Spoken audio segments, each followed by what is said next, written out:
Okay, so this is our third lecture of the Golang from the scratch and basic. Okay, so आज हम Golang के अंदर देखेंगे कुछ software development related and programming related terminology.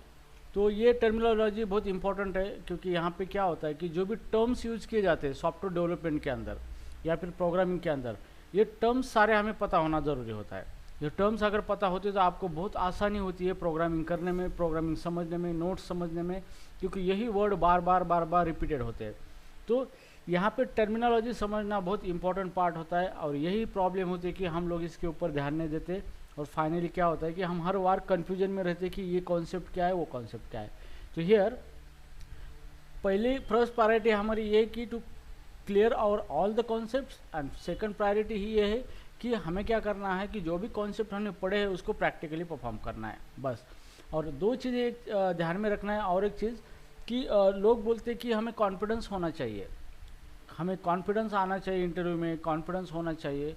But मेरा मानना ये कि कॉन्फिडेंस से भी बेहतर है कि क्लैरिटी होना चाहिए आपको। ठीक है, जैसे आपको कोई बोलता है कि आप खाना खाने का कॉन्फिडेंस है कि आपको, तो आप बोलेंगे ये इसमें कॉन्फिडेंस की क्या बात है, हम तो खा सकते हैं। तो that is called as a clarity. Okay, तो कॉन्फिडेंस का मतलब यही होता है कि कोई जो भी चीज़ होने से पहले उसके बारे में हम पॉजिटिव सोचते हैं, उसी को कॉन्फिडेंस कहा जाता है। वो चीज़ अभी हुई नहीं है, होने वाली है, लेकिन उसके बारे में हम पॉजिटिव सोचते हैं, उसी को कॉन्फिडेंस बोलता है। But thing is not happen right away. But clarity का मतलब क्या होता है कि आपने वो चीज़ सक्सेसफुली की वाली ऑलरेडी, अब आपको करने में कोई दिक्कत नहीं है, कॉन्फिडेंस की कोई ज़रूरत है ही नहीं आपको। तो हियर हमारा फर्स्ट प्रायोरिटी है to not to build confidence, try to build the clarity actually, कि आपके सारे कॉन्सेप्ट क्लियर होने चाहिए ताकि आपको एक क्लैरिटी होनी चाहिए कि मैं इस जो इंटरव्यू देने जा रहा हूँ या फिर कोई भी हो तो yes I am capable of doing that thing. और अगर आपको कोई प्रॉब्लम दिया गया है तो आपको क्लैरिटी होना चाहिए कि yes I can solve that, but even I don't know the answer of that problem. Okay, but still I have the ability to find out the solutions regarding that problem. तो ये जो होता है ये सबसे इंपॉर्टेंट चीज़ होती है। तो इसके लिए फिर मैं फाइंड आउट करूंगा, मतलब आप गए और ChatGPT को बोल दे या कोई भी AI टूल को, तो थिंक वर्क नहीं करेगी। क्यों? क्योंकि वो जो बता रहा है उसके कॉन्सेप्ट क्लियर नहीं है आपको। तो फर्स्ट थिंग ये कि थोड़ा टाइम स्पेंड करो कॉन्सेप्ट के ऊपर।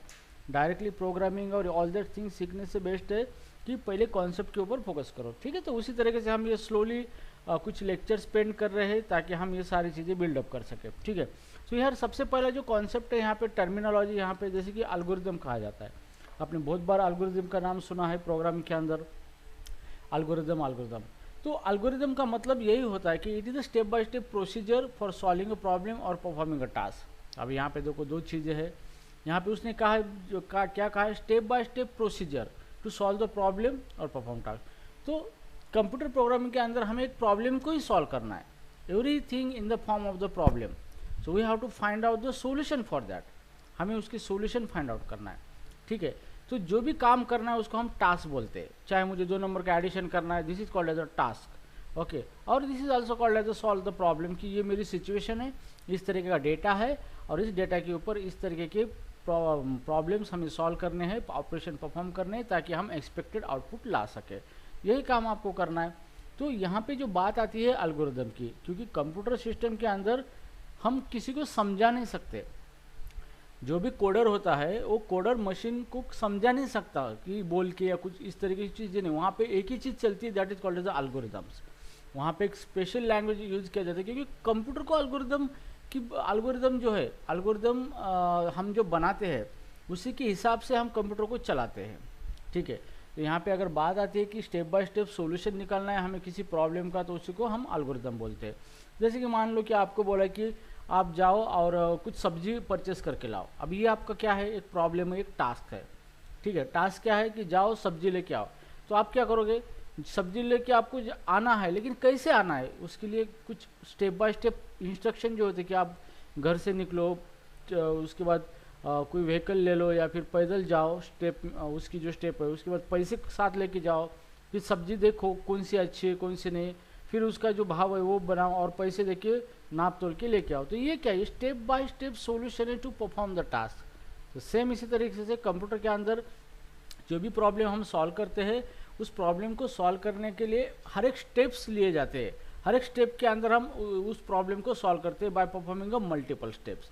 अब यहाँ पे स्टेप्स क्यों बोला जाता है, क्योंकि कंप्यूटर सिस्टम के अंदर हम सारी चीज़ें कोडिंग के फॉर्म में लिखते हैं, कोडिंग के फॉर्म में, मतलब उसी को हम सेट ऑफ इंस्ट्रक्शन बोलते हैं। अब ये जो सेट ऑफ इंस्ट्रक्शन होते हैं ये लाइन बाय लाइन होते हैं, क्योंकि कंप्यूटर प्रोग्राम के अंदर बहुत सारे इंस्ट्रक्शन हम लाइन बाय लाइन देते हैं और कंप्यूटर प्रोग्राम को टॉप टू बॉटम एग्जीक्यूट करता है लाइन बाय लाइन। तो हर एक लाइन एक स्टेप्स कंसिडर होता है, that's why it is called as a step by step solution. क्योंकि हम जो सॉल्यूशन देते हैं पहले स्टेप में ये, दूसरी लाइन में ये, तीसरी लाइन में ये, चौथी लाइन का कोड ये करेगा, पांचवी लाइन का कोड ये करेगा। मतलब आप एक प्रॉब्लम को सॉल्व करने के लिए सेट ऑफ लाइन का इस्तेमाल करके उतने इंस्ट्रक्शन प्रोवाइड करके वो टास्क कंप्लीट होता है, और that's why it is called as a step by step solution. Okay, अब एल्गोरिथम क्या करता है, एल्गोरिथम मतलब एक लॉजिक होता है, ठीक है, एक लॉजिक होता है, मतलब आप किसी प्रॉब्लम को किस तरीके से सॉल्व करोगे, उसके क्या क्या स्टेप्स है, वो स्टेप्स आप यूज करते हो और उसी के हिसाब से कोड करते हो, उसी को कहा जाता है एल्गोरिथम कहा जाता है, ठीक है। अब यहाँ पर भी एक क्वेश्चन है, यहाँ पे प्रोसीजर वर्ड की यूज किया है, तो can you tell me the difference between procedure and process. Again एक प्रॉब्लम है, यहाँ पे प्रोसेस भी एक वर्ड है और प्रोसीजर भी एक वर्ड है। तो यहाँ पे प्रोसीजर का मीनिंग क्या होता है और प्रोसेस का मीनिंग क्या होता है। Can anybody explain me what is mean by process और what is mean by procedure. Yes,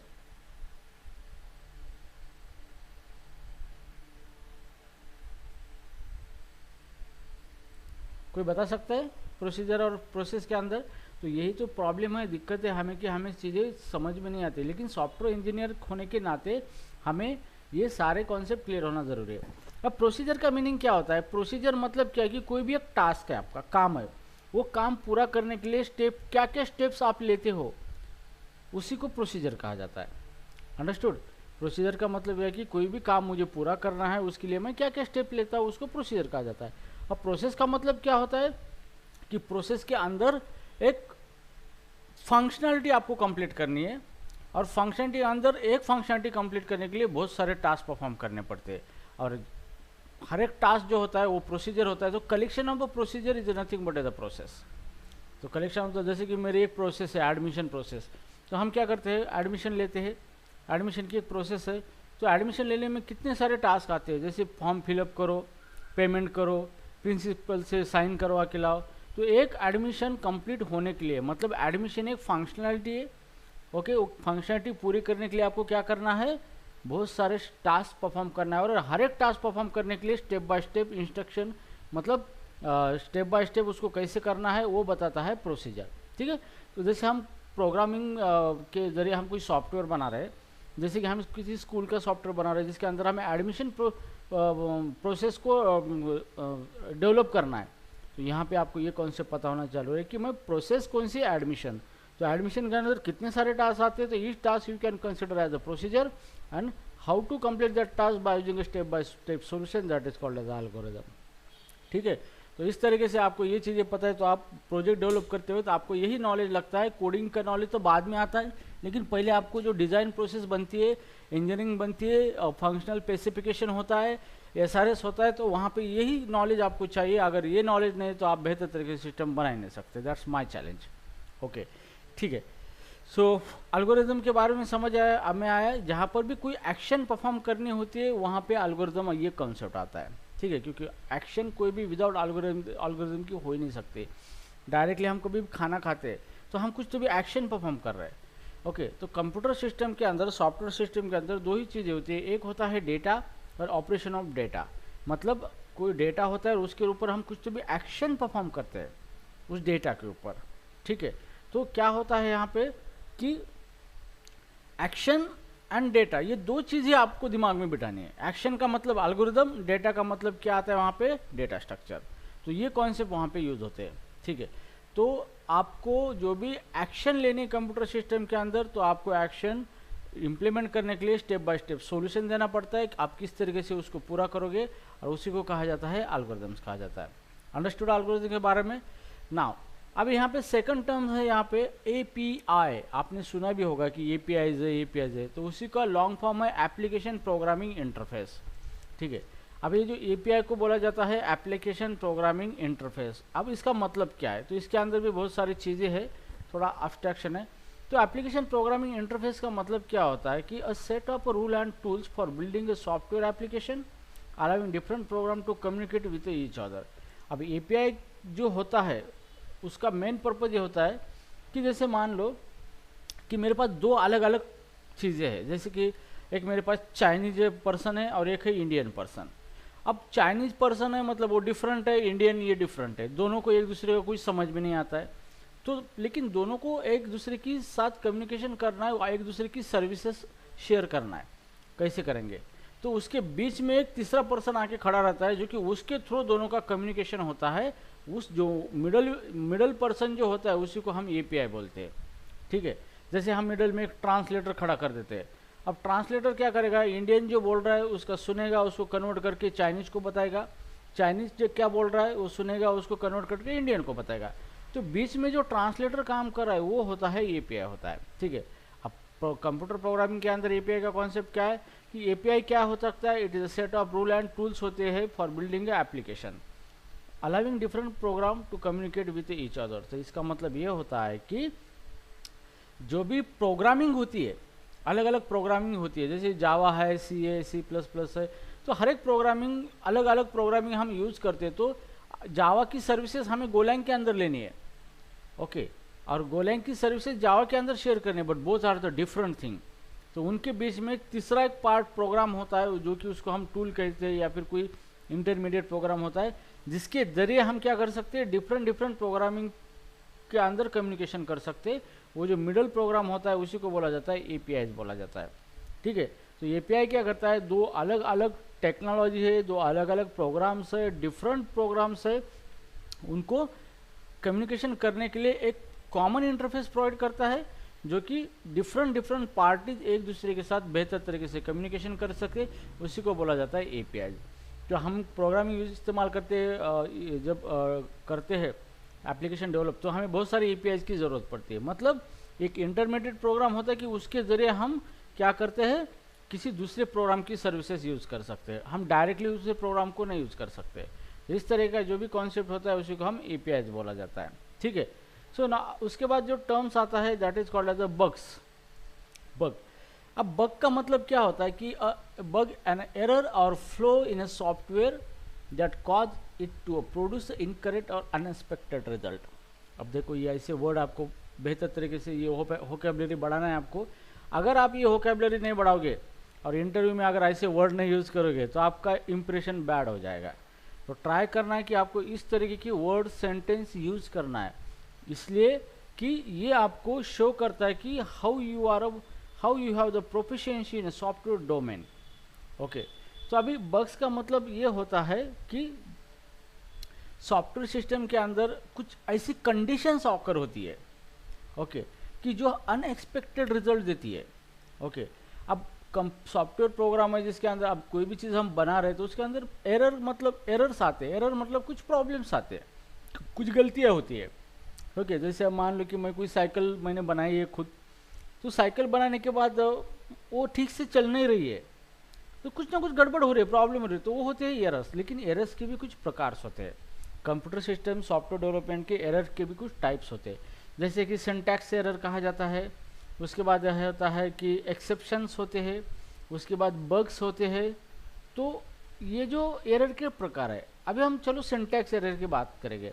अब सिंटैक्स एरर का मतलब क्या होता है कि जो भी सिंटैक्स हम कहते हैं, syntax nothing but the format, the rules how to write a code in a proper way. So जो भी लैंग्वेज जो होती है वो क्या करती है, आपको एक फॉर्मेट प्रोवाइड करती है कि आपको उसी फॉर्मेट में कोड करना होता है। अगर आप उस फॉर्मेट को फॉलो करके कोड नहीं करोगे तो वहाँ पे एरर आता है, ताकि आपका प्रोग्राम रन ही नहीं होता है। ठीक है, तो अगर ये कंपाइल बेस्ड लैंग्वेज है जैसे गो लैंग्वेज, कंपाइल लैंग्वेज है, मतलब यहाँ पे प्रोग्राम रन होने से पहले ही एरर देता है वो, कि वो पूरा प्रॉपर वे से आप फॉर्मेट प्रॉपर है गोलैंग के हिसाब से तभी वो रन करेगा, मतलब कंपाइल करेगा प्रोग्राम और उसके बाद आगे वो रन करेगा। तो हम देखेंगे कंपाइलर क्या है, सारी को चीज़ें देखेंगे यहाँ पे। ठीक है, तो सिंटैक्स का मतलब ये होता है कि फॉर्मेट।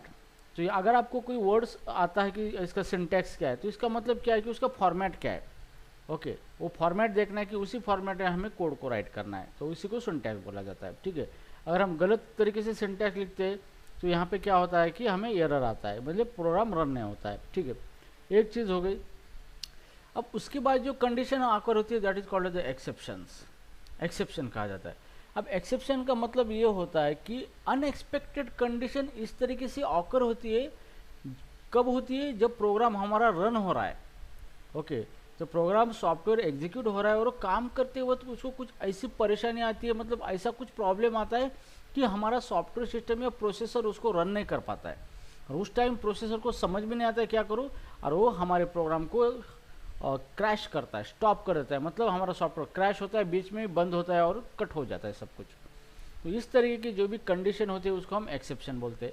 अब एक्सेप्शन को जो भी डेवलपर है उसको रिजॉल्व कर सकता है। कैसे? एक्सेप्शन आया है उसको सोच समझ के उसका कोड चेंज करके उसको ठीक कर सकता है। ठीक है, तो एक्सेप्शन अगर बात आती है तो एक्सेप्शन का मतलब यही होता है कि आपके कोड के अंदर इस तरीके की एक अनएक्सपेक्टेड सिचुएशन आ चुकी है, ओके, जो कि आपके प्रोग्राम को हल्ट कर रही है, मतलब बीच में क्रैश कर रहे हैं, प्रोग्राम को आगे नहीं बढ़ने दे रही है।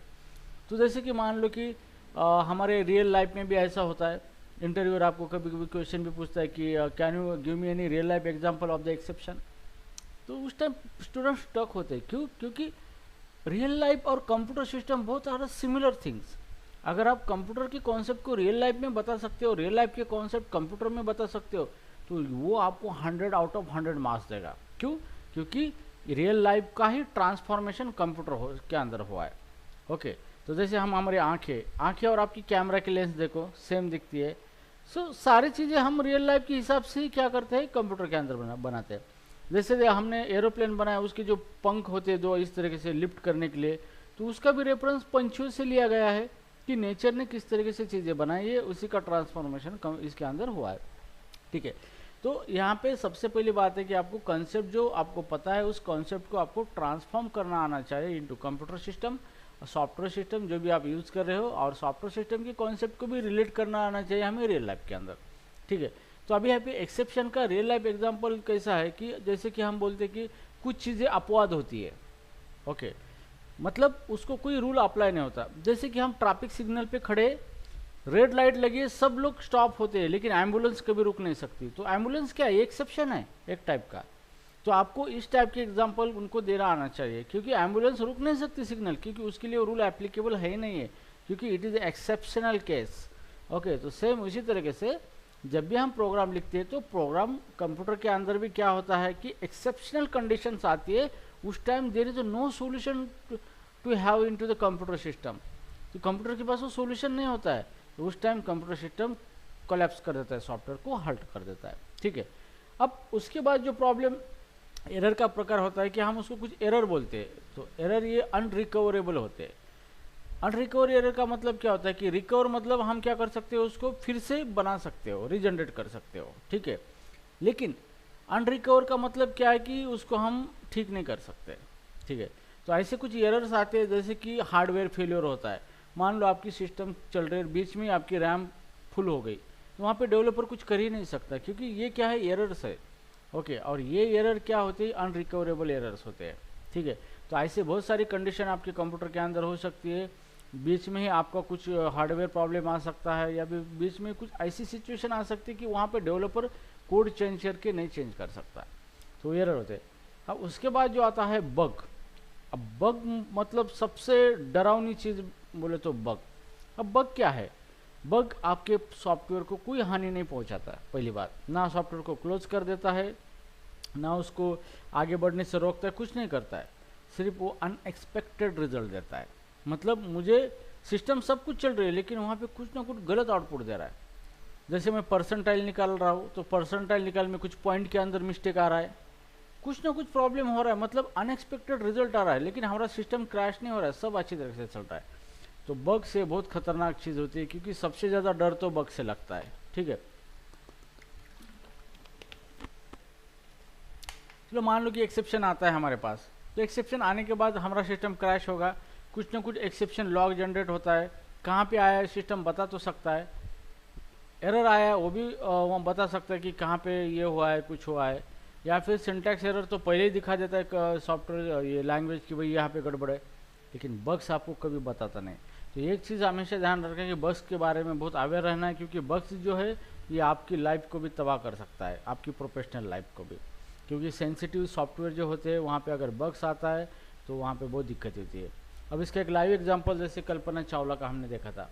कल्पना चावला स्पेस में गई, रिसर्च किए और सब कुछ सही था, लेकिन जब वो अपने धरती पे आ रही थी, पृथ्वी पे, तो उस टाइम उसकी जो स्पेस शीट था, स्पेस शटल, उसके अंदर कुछ तो भी प्रॉब्लम हुआ, मतलब सॉफ्टवेयर के अंदर कुछ बग्स आया और उसका जो परिणाम बहुत भयानक था और फाइनली वो क्रैश हो गया और वो मर गए। तो देखो, सोचो कि सॉफ्टवेयर इंजीनियर की एक गलती कितनी भारी हो सकती है, उसकी जान गई। क्यों? क्योंकि वहाँ पे सॉफ्टवेयर सिस्टम में बग आ चुका है। तो बग का मतलब ये होता है कि एक अनएक्सपेक्टेड रिजल्ट होता है, लेकिन वो कब आएगा वो भी नहीं पता होता। जैसे मान लो कि मैं 2 + 2 4 कर रहा हूँ, 2 + 2 मेरा आंसर 4 आ रहा है, लेकिन पहले 2 + 2 5 आया, तो मैं इसको अंडरस्टैंड कर सकता हूँ, यार मैंने इसको 10 बार भी रन किया तो 5 आ रहा है, मतलब कुछ तो भी गड़बड़ है, तो मैं वहाँ पे फार्मूला कर सकता। बट 10 बार आपने रन किया 4 आ रहा है, 20 बार रन किया 4 आ रहा है, 21 बार रन किया 5 आया, उसके बाद रन किया 4 आया है, मतलब there is uncertainty of the when the result will come unexpectedly. तो ये जो सिचुएशन होती है उसी को बग्स कहा जाता है। तो बग्स के बारे में बहुत अवेयर रहना होता है आपको, लेकिन इतना भी कोई प्रॉब्लम नहीं। आपको सिर्फ 2 चीज़ ध्यान में रखनी है, डेटा और डेटा का टाइप, कि डेटा किस टाइप का है और उस टाइप के अकॉर्डिंग उसके ऊपर किस टाइप के ऑपरेशन किए जाते हैं। इसके अंदर अगर मास्टरी होती है तो ये बग भी कुछ नहीं हो सकते आपके लिए, ठीक है।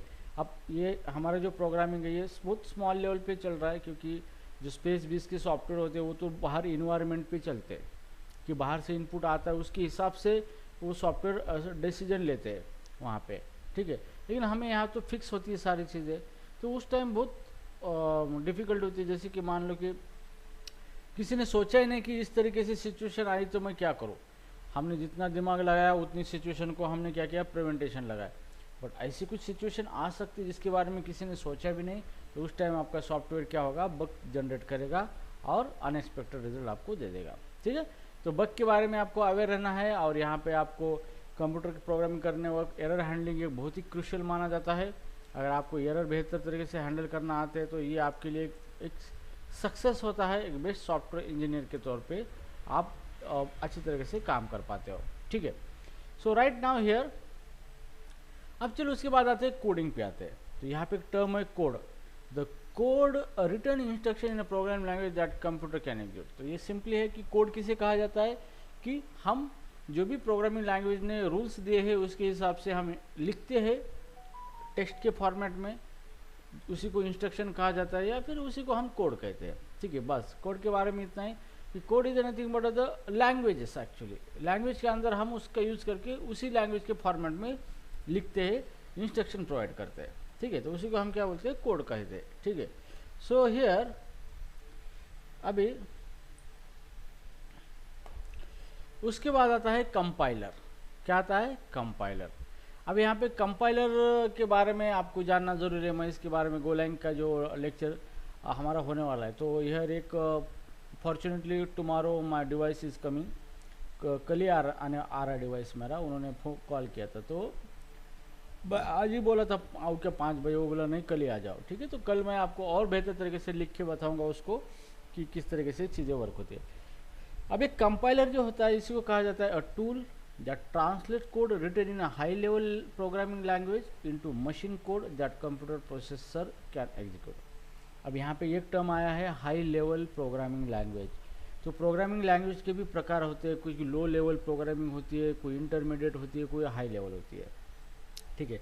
अभी इंटरमीडिएट का कॉन्सेप्ट कोई हाई नहीं है ज़्यादा, एक तो लो लेवल है या फिर हाई लेवल है, ठीक है। अब हाई लेवल प्रोग्राम का मतलब क्या है, तो एक बार मुझे एक कंपनी का ओनर था, आईटी कंपनी का, उसको मैंने पूछा था सर ये हाई लेवल और लो लेवल क्या है, तो वो बोला हाई लेवल बोले तो बढ़िया, लो लेवल मतलब गई गुजरी, वो लो लेवल है। तो ये मिसकंसेप्शन होते हैं, लेकिन बात ऐसी नहीं है। हाई लेवल प्रोग्रामिंग लैंग्वेज का मतलब क्या होता है कि ऐसी प्रोग्रामिंग लैंग्वेज होती है जो कि हम उसके अंदर जो भी कोड लिखते हैं वो कोड डायरेक्टली कंप्यूटर सिस्टम उसको रन नहीं करता है, इस तरीके की जो भी लैंग्वेज होती है उसी को हाई लेवल लैंग्वेज कहा जाता है।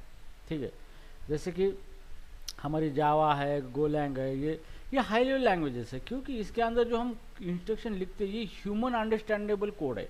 डायरेक्टली ये कोड जो है मशीन को नहीं समझता है, मशीन को ये कोड समझ में आता ही नहीं है।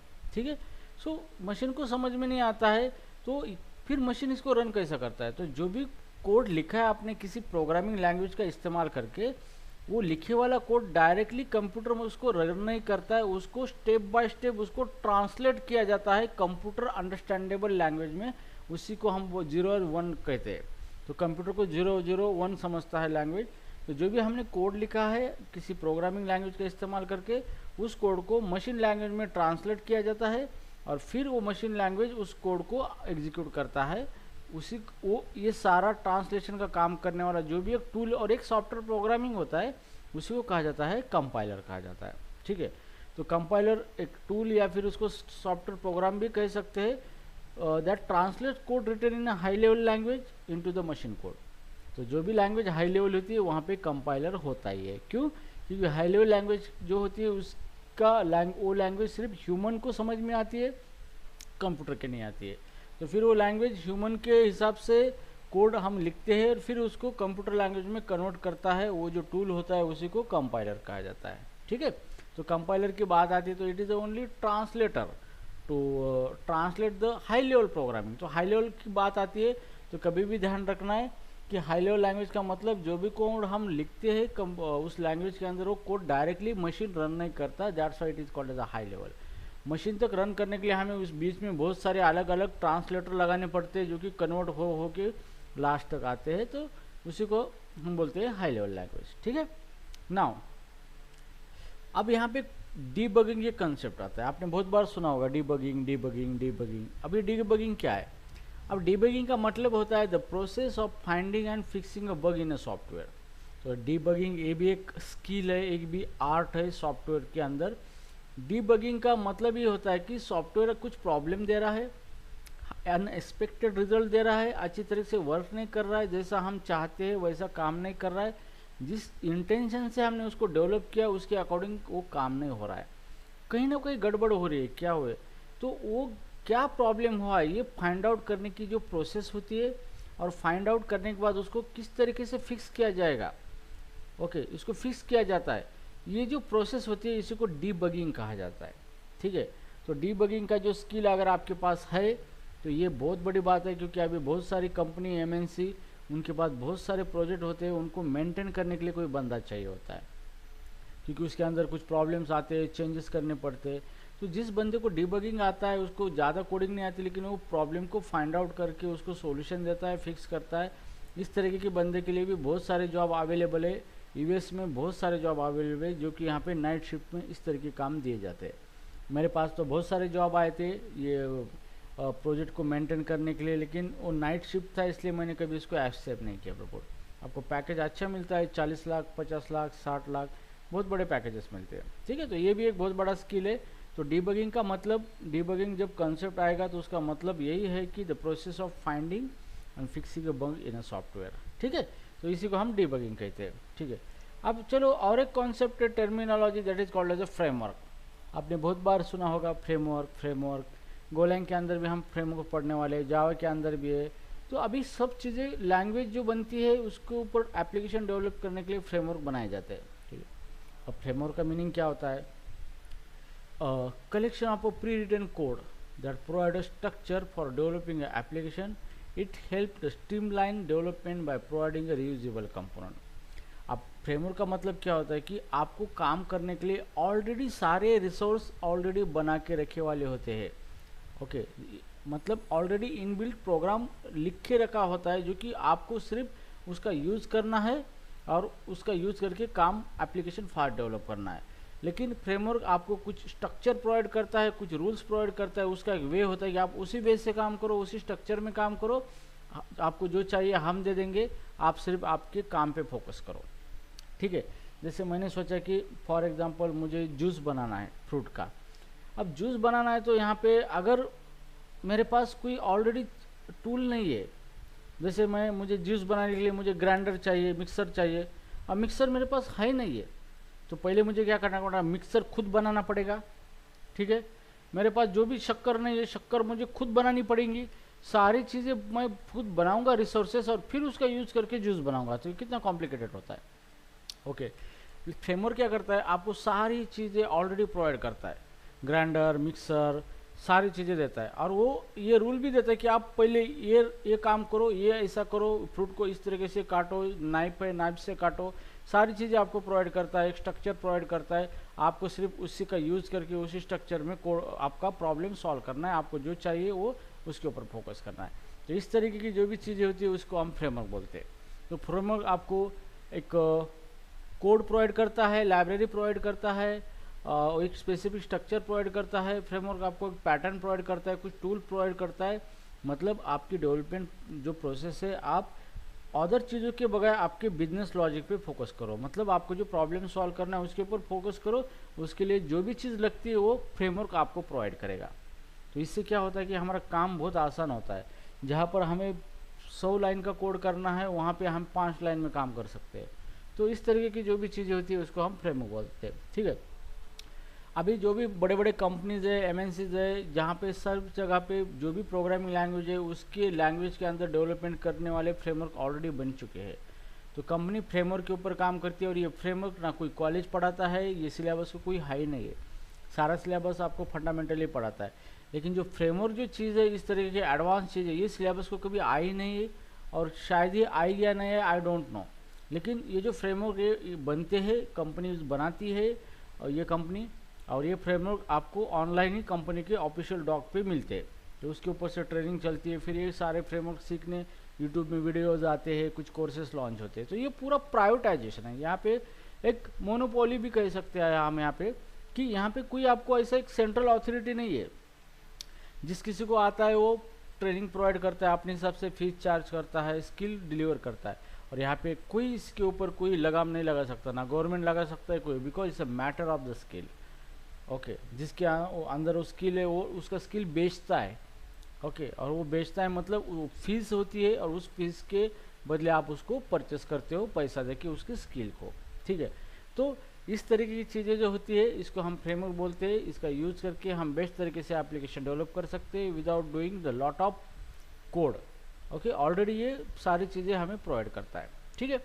नाउ उसके बाद टर्म है IDE, इसी को कहा जाता है इंटीग्रेटेड डेवलपमेंट इन्वायरमेंट। ये हमने लास्ट लेक्चर में भी देखा था। A software application that provide a comprehensive facility to programmer including code editing, debugging and compiling. तो आपको जो भी सॉफ्टवेयर बनाना है, लिखना है, तो आपको कोई तो भी एक ऐसा एक एक्स्ट्रा सॉफ्टवेयर चाहिए जिसका यूज़ करके आप कोड लिख सकते हो, कोड को एडिट कर सकते हो, कोड को डिबगिंग कर सकते हो, और उस कोड को कंपाइल भी कर सकते हो। ये सारी चीज़ें जो प्रोवाइड करता है सॉफ्टवेयर, उसी को IDE कहा जाता है। मतलब इंटीग्रेटेड डेवलपमेंट इन्वायरमेंट, मतलब इंटीग्रेटेड डेवलपमेंट इन्वायरमेंट मतलब जो भी डेवलपमेंट जो आपको डेवलपमेंट करने के लिए जितने भी इंफ्रास्ट्रक्चर चाहिए, सर्विसेज चाहिए, सबको इंटीग्रेट करके वो एक सिंगल सॉफ्टवेयर में देता है, और हम उसके अंदर कोड राइट करते हैं। तो ये चीज़ भी बहुत इंपॉर्टेंट है। जैसे एग्जांपल के तौर पे ID जो है इक्लिप्स ID है, इंटेलिजे है, अभी VS कोड है, विजुअल स्टूडियो कोड है। तो ये क्या, ये IDEs है, ये आपको पूरा डेवलपमेंट इन्वायरमेंट प्रोवाइड करते हैं ताकि आप उसके अंदर बेहतर तरीके से कोडिंग कर सकते हो, एडिटिंग कर सकते हो, डिबगिंग कर सकते हो, कंपाइलिंग कर सकते हो, और बहुत सारी फैसिलिटी वो प्रोवाइड करता है, ठीक है। तो यहाँ पे आप इस तरीके से कर सकते हो, ठीक है। नाउ उसके बाद जो टर्म आता है लाइब्रेरी। अब हम लाइब्रेरी के बारे में बहुत बार देखते हैं सॉफ्टवेयर सिस्टम में, कंप्यूटर सिस्टम में, कि लाइब्रेरीज ये लाइब्रेरी प्रोवाइड की है। अब डेटा साइंस के लिए पाइथन के अंदर बहुत सारी लाइब्रेरी है, ये हर बार हम यूज़ करते हैं।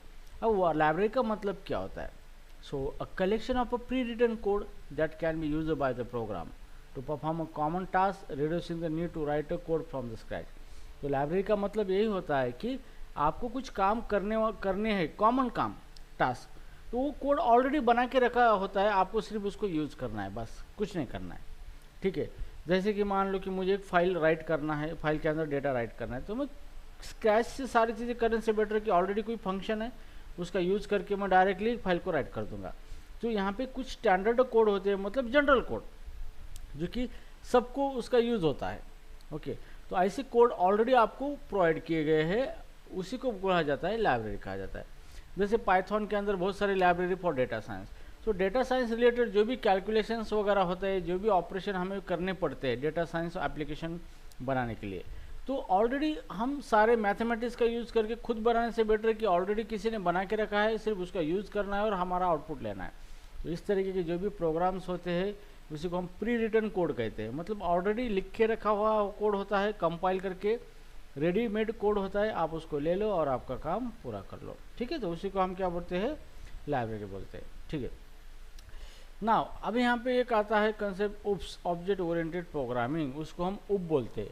तो उप डायरेक्टली उप हा वर्ड के बदले उप्स हा वर्ड आता है। उप्स का मतलब होता है ऑब्जेक्ट ओरिएंटेड प्रोग्रामिंग सिस्टम। ठीक है, तो here a programming paradigm based on the concept of the object which can contain a data and method. अब यहाँ पे देखो ये जो लाइन है, ये लाइन का मीनिंग आपको समझना बहुत ज़रूरी है। क्या होता है कि कभी कभी आप बहुत सारे लोग बोलते हैं मुझे नोट्स चाहिए, नोट दे दो, नोट दे दो। जब किसी ने नोट दिए तो समझ में नहीं आता यार क्या क्या मैटर क्या है। ये आपकी नहीं 90% स्टूडेंट की ये प्रॉब्लम है कि उनको ये लिखे वाला समझता नहीं है, और इससे क्या होता है कि वो सेल्फ स्टडी कर नहीं पाते। अगर किसी ने एक्सप्लेन किया तभी समझता है, फिर उनको चैट जीपीटी दे दो, यूट्यूब दे दो, कुछ भी दे दो। क्यों? क्योंकि अगर आपको बेहतर तरीके से नॉलेज गेन करना है, काम करना है, तो आपको ये लैंग्वेज के अंदर जो लिखा हुआ है ये आपको समझ में आना चाहिए। लेकिन ये समझ में आएगा ही नहीं आपके। क्यों नहीं आएगा? क्योंकि आपके टर्म्स ही क्लियर नहीं है। अगर टर्म्स क्लियर नहीं है आपके, तो यहाँ पे क्या होगा, आप इस चीज़ को समझ ही नहीं पाओगे। कैसे? अब यहाँ पे देखो, यहाँ पे क्या कहा है, programming paradigm based on the concept of the object. अब यहाँ पे सब ठीक है, ऑब्जेक्ट पता है, कॉन्सेप्ट पता है, ये पैराडाइग्राम क्या है ये नहीं पता, ये नहीं समझ में आया, खत्म, टाटा बाय गुड बाय। ये सेंटेंस आपको कभी समझ में नहीं आएगा। क्यों? क्योंकि यही तो दिक्कत होती है कि टर्मिनोलॉजी पता नहीं है। पैराडाइग्राम का मतलब क्या है ये पता नहीं। हमने बहुत बार सुना है प्रोग्रामिंग पैराडाइग्राम, अब प्रोग्रामिंग पैराडाइग्राम होता क्या भाई? अगर आपको कंसेप्ट एक क्लियर है तो डेफिनेटली आप उस चीज़ को समझ पाओगे। लेकिन जब आप चैट जीपीटी सर्च करो या कुछ भी करो, वो आपको स्टैंडर्ड वर्ड ही देगा, क्योंकि they are assuming you know the concept already. वो आपको नहीं बताएंगे कि इतनी सिंपल लैंग्वेज में, वो ऑलरेडी वर्ड्स दे देंगे आपको। वो एज्यूम करेंगे कि आपको ये वर्ड की मीनिंग पता है और ये मैंने डेफिनेशन दे दिया, ख़त्म। तो यहाँ पे दिक्कत होती है। तो इसलिए मैं फोकस करता हूँ कि आप टर्मिनोलॉजी पे क्लियरेंस रखो, ताकि जो भी टर्म्स आएंगे आप खुद उसको पढ़ के समझ सकते हो, अंडरस्टैंड कर सकते हो और बेहतर तरीके से काम कर सकते हो without keeping dependency with other person. ठीक है, सो हियर अभी प्रोग्रामिंग पैराडिग्म का मतलब क्या होता है कि प्रोग्रामिंग की अलग अलग स्टाइल होती है।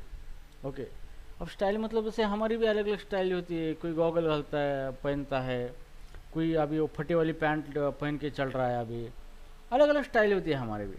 वैसे प्रोग्रामिंग की भी अलग अलग स्टाइल होती है, मतलब अलग अलग तरीके से कोडिंग उसके अंदर बनाई जाती है, अलग अलग फॉर्मेट में कोडिंग बनाई जाती है, अलग अलग कॉन्सेप्ट का इस्तेमाल किया जाता है। तो ऐसे प्रोग्रामिंग की भी अलग अलग पैराडिग्राम है, जैसे कि प्रोसीजर ओरिएंटेड प्रोग्रामिंग है, ऑब्जेक्ट ओरिएंटेड प्रोग्रामिंग है, रिएक्टिव प्रोग्रामिंग है। तो ऐसे प्रोग्रामिंग की भी बहुत सारे अलग अलग स्टाइल है, उसी को पैराडिग्राम कहा जाता है। ठीक है, तो अब यहाँ पे ऑब्जेक्ट ओरिएंटेड प्रोग्रामिंग का मतलब ये होता है कि ये भी एक प्रोग्रामिंग की स्टाइल है, कि प्रोग्राम इस स्टाइल में किया जाता है। तो उसके अंदर प्रोग्राम कैसे किया जाता है, ऑब्जेक्ट के बेस पे किया जाता है। मतलब यहाँ पे जो भी चीज़ ऑब्जेक्ट के हिसाब से कंसिडर की जाती है और उसी के हिसाब से प्रॉब्लम को सॉल्व किया जाता है। अब यहाँ पे ऑब्जेक्ट का मतलब क्या होता है, which can contain data and method. जो हमने लास्ट लेक्चर में भी देखा था कि जो भी ऑब्जेक्ट होता है उसके अंदर दो ही चीज़ें होती है, या तो उसका डेटा होता है, मतलब उसका एट्रीब्यूट होते हैं, उसका डेटा होता है, और वो ऑब्जेक्ट क्या एक्शन परफॉर्म करता है। जैसे कि हम ह्यूमन है, हमारा डेटा होता है, जैसे एट्रीब्यूट हमारा नाम है, वेट है, कलर है। ओके, ये हमारा डेटा है। अब सेकंड चीज़ है कि हम क्या एक्शन कर सकते हैं, हम खाना खाते हैं, गाना गाते हैं, सोते हैं, ये हो गए मेथड, उसी को हम मेथड कहते हैं। ठीक है, तो ऑब्जेक्ट ओरिएंटेड प्रोग्रामिंग ये एक प्रोग्रामिंग स्टाइल है जिसके अंदर हम हर एक प्रॉब्लम को ऑब्जेक्ट कंसिडर करके सॉल्व करते हैं, जिसके अंदर हम डेटा एंड मेथड दोनों एक ही मेमोरी लोकेशन पे रखते हैं। ठीक है, अभी आगे क्या है, क्या ये हमारा ऑब्जेक्ट ओरिएंटेड का कोई कंसर्न है नहीं, क्योंकि Golang is not object oriented. Okay, तो उसके बाद की principle include inheritance, encapsulation and polymorphism. तो ये ऑब्जेक्ट ओरिएंटेड के कुछ प्रिंसिपल्स है यहाँ पे, इनहेरिटेंस, एनकैप्सुलेशन, पॉलीमॉर्फिज्म, जो कि हमारे ऑब्जेक्ट ओरिएंटेड प्रोग्राम के अंदर इस प्रिंसिपल के हिसाब से कोडिंग की जाती है, ठीक है। उसके बाद है ओपन सोर्स। अब यहाँ पे हमने कल भी देखा था ओपन सोर्स के बारे में। So the software that is freely available for anyone to use, modify and distribute. तो यहाँ पे जो भी सॉफ्टवेयर होते हैं ओपन सोर्स उसको कहा जाता है। ओपन सोर्स का मतलब कि ऐसे सॉफ्टवेयर की हमें फ्रीली अवेलेबल है, उसका कोड भी अवेलेबल है, हम कोड के अंदर मॉडिफिकेशन भी कर सकते हो और उसको डिस्ट्रीब्यूट भी कर सकते हो। तो इस तरीके की जो भी चीज़ें होती है उसी को हम ओपन सोर्स करते हैं। तो जब भी बात आती है ओपन सोर्स की तो आप रेफर करते हो it is open source technology. Open source technology का मतलब क्या है कि उसके अंदर जो भी चीज़ दी वाली है पहले वो फ्री वाली अवेलेबल है। सेकंड है कि उसके अंदर आप उसका पूरा डिटेल आपको दिया वाला है, अवेलेबल है, आप उसके अंदर चेक कर सकते हो। लगता है आपको कुछ मॉडिफिकेशन करना है कर सकते हो, और फिर या फिर आप उसका यूज़ करके कोई दूसरी चीज़ भी बना सकते हो, ठीक है। जैसे लिनक्स। लिनक्स क्या है? Linux is not a operating system. सब बोलते हैं लिनक्स ओएस है, ओएस है। लिनक्स ये ओएस है नहीं है, Linux is a kernel. Okay, वो एक कर्नल है, वो ओपन सोर्स है, मतलब फ्रीली अवेलेबल सबके लिए। फिर लिनक्स का कर्नल का इस्तेमाल करके एंड्रॉयड बना लिया। एंड्रॉयड वाले ने, गूगल ने क्या किया, लिनक्स का कर्नल उठाया, उसके अंदर मॉडिफाई किया, उसको अपना खुद का डिस्ट्रीब्यूशन बनाया एंड्रॉयड, जो कि मोबाइल पे चलेगा। लिनक्स कर्नल उठाया, उसके ऊपर मॉडिफिकेशन करके सेंट ओएस बना, वो भी लिनक्स ऑपरेटिंग सिस्टम है। फिर डेबियन बना, वो भी लिनक्स है। फिर उबंटू बना, वो भी लिनक्स है। तो ये क्या है? उबंटू लिनक्स है, डेबियन लिनक्स है, एंड्रॉयड लिनक्स है, सेंटोस लिनक्स है। फिर लिनक्स क्या है? ये भी क्वेश्चन है ना। तो Linux is just a kernel है जिसके अंदर कोर फीचर होते हैं ऑपरेटिंग, मतलब हार्डवेयर को कंट्रोल करने के और उसको मैनेज करके एप्लीकेशन रन करने के लिए वो सारे फीचर होते हैं। तो वो ओपन सोर्स है, मतलब कोई भी उसको उठा के अपना खुद का ओएस बना सकता है, ठीक है। नाउ अभी हम देखेंगे रिफैक्टरिंग कॉन्सेप्ट को। तो ये कॉन्सेप्ट आपको, रिफैक्टरिंग ये वर्ड है, ये भी पता होना ज़रूरी है। The process of restructuring existing code without changing it external behavior to improve the readability and maintainability. अब रिफैक्टरिंग का मतलब क्या होता है कि हम किसी कोड को लिखते हैं हमारे फाइल के अंदर, लेकिन कोड लिखने में कुछ कोडिंग के स्टैंडर्ड होते, कभी डेवलपर वो फॉलो नहीं करते। कभी कभी जो हमारा आईडी होता है जिसके अंदर हम कोडिंग कर रहे हैं, वो आईडी क्या करता है, वो वेब प्रोवाइड करता है, आप इस वे से करो। पर लेकिन कभी कभी जो डेवलपर होते नहीं मानते, अपने हिसाब से काम करते हैं, लेकिन कोड का जो लिखने का स्ट्रक्चर है, उसके जो स्टैंडर्ड है, रूल्स है, वो रूल्स वहाँ पे फॉलो नहीं होते। तो उसका परिणाम ये होता है कि कोड तो वर्क होता है लेकिन दिखने में अच्छा नहीं दिखता है, या फिर कॉम्प्लेक्स कोड लगता है, जहाँ पे उसको आप सिंपल भी लिख सकते हो। अगर 10 लाइन का कोड करना है, आपने उसको एक ही लाइन में कर दिया तो वहाँ पे डिफ़िकल्ट भी आती है बहुत सारी, मतलब समझने में, रीड करने में, मेंटेन करने में। तो इस तरह की जो चीज़ें होती है उसको सॉल्व करने के लिए एक रिफैक्टरिंग नाम का एक कॉन्सेप्ट होता है, एक प्रोसेस होती है जो क्या करता है, आपके कोड को रिस्ट्रक्चर करता है, मतलब उसको अच्छी तरीके से लिखता है, ओके। लेकिन वो उसका जो कोड जो वर्किंग बिहेवियर है वो चेंज नहीं होने देता। एज इट इज कोड जैसे वैसे वर्क होगा, लेकिन जो उसको अच्छी तरीके से नहीं रखा है, लिखा है, वो अच्छी तरीके से कोड नहीं हो पाएगा। मतलब कोई कोड अलग कॉन्सेप्ट का इस्तेमाल करके बनाया है तो वो अलग कॉन्सेप्ट का इस्तेमाल करके या फिर सिंपल तरीके से उसी कोड को लिखा जाता है, मतलब मीनिंग तो वही रहती है, काम तो वही करेगा, लेकिन उसका जो उसका जो रिप्रेजेंटेशन का जो तरीका है या फिर कोडिंग का जो स्टाइल है वो चेंज होता है, ठीक है। तो इस तरीके का जो भी प्रोसेस होता है उसको रिफैक्टरिंग कहा जाता है। अब रिफैक्टरिंग ये ऑलरेडी हमारे कंप्यूटर सिस्टम के अंदर, मतलब प्रोग्रामिंग करते आईडी के अंदर ऑलरेडी ये टूल होता है जो कोड लिखते हुए थी खुद ही रिफैक्टरिंग स्टार्ट कर देता है। आपने कोई जगह पे वेरिएबल डिक्लेयर किए, अच्छी तरीके से नहीं लिखा, जैसे भी आप कंट्रोल एस करोगे तो वो ऑटोमेटिकली खुद उसको रिस्ट्रक्चर करके अच्छा दिखाएगा आपको। तो इस तरह के रिफैक्टरिंग टूल ऑलरेडी इंटीग्रेटेड है आपके आईडी के अंदर, ठीक है। अब यहाँ पे और एक कॉन्सेप्ट है रिपोजिटरी, ओके। अब रिपोजिटरी का मीनिंग ये होता है कि a storage location for a software code and a related file often using a version control system like git to track the changes. अब रिपोजिटरी का मतलब हम अलग अलग तरीके से इसकी मीनिंग होती है, ऐसा नहीं कि रिपोजिटरी सिर्फ मतलब एक ही मीनिंग है। रिपोजिटरी की अलग अलग मीनिंग हम रिपोजिटरी को अलग अलग कॉन्टेक्स्ट में हम रेफर कर सकते हैं। ठीक है। अब रिपोजिटरी का मेन पर्सन क्या होता है? रिपोजिटरी का मेन पर्पज मतलब हमारे रियल लाइफ में रिपोजिटरी हम किसे बोलते हैं कि एक सेंट्रल एक लोकेशन होता है। ओके, एक लोकेशन जहाँ पर हम सारी चीज़ें एक जगह पे रखते हैं, उसी को हम रिपोजिटरी बोलते हैं। ठीक है, जैसे हमारे रियल लाइफ में जो भी अनाज का गोदाम होता है वो रिपोजिटरी है, क्योंकि उसके अंदर क्या करते हैं हम एक जगह के पूरा अनाज जाके रखते हैं सारा। तो यहाँ पे एक सेंट्रल लोकेशन होता है, एक स्पेस होता है जिसके अंदर हम सारी चीज़ें रखते हैं। सेम उसी तरह कंप्यूटर के अंदर भी रिपोजिटरी और सॉफ्टवेयर के अंदर रिपोजिटरी कंसेप्ट यूज होता है। तो रिपोजिटरी मतलब क्या, एक स्टोरेज लोकेशन होता है for software code and related files.